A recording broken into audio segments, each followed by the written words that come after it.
আসসালামু আলাইকুম, আপনারা সবাই কেমন আছেন? আশা করি সবাই ভালো আছেন। আজকে রান্না করলাম, তেলের মাঝে দিয়ে দিলাম পেঁয়াজ, কাঁচা লঙ্কা, বালি শাক দিয়ে দিলাম।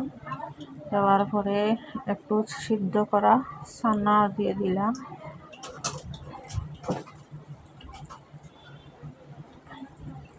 একটু লবণ দিয়ে দিলাম। তারপরে একটু নেড়ে চেড়ে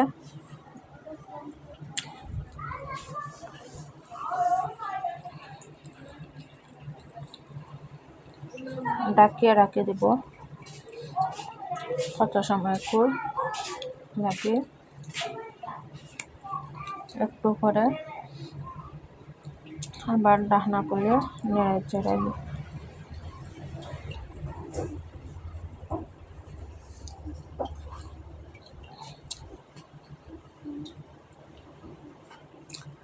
আবার ডাকিয়ে রাখে দেব। ডাকিয়ে রাখার পরে হয়ে গেল শাক আর চানা ভাজা।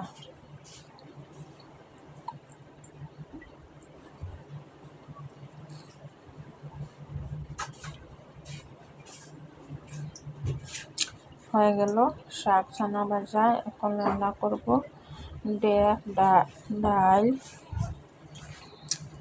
দিয়ে দিলাম, কাঁচা লঙ্কা, এসা শুটকি,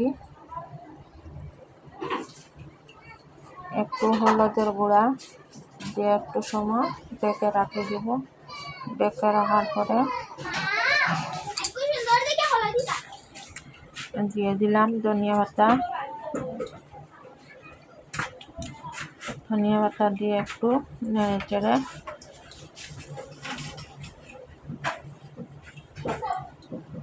দিয়ে দিলাম রসুন কুচি দিয়ে আবার একটু নেড়ে চেড়ে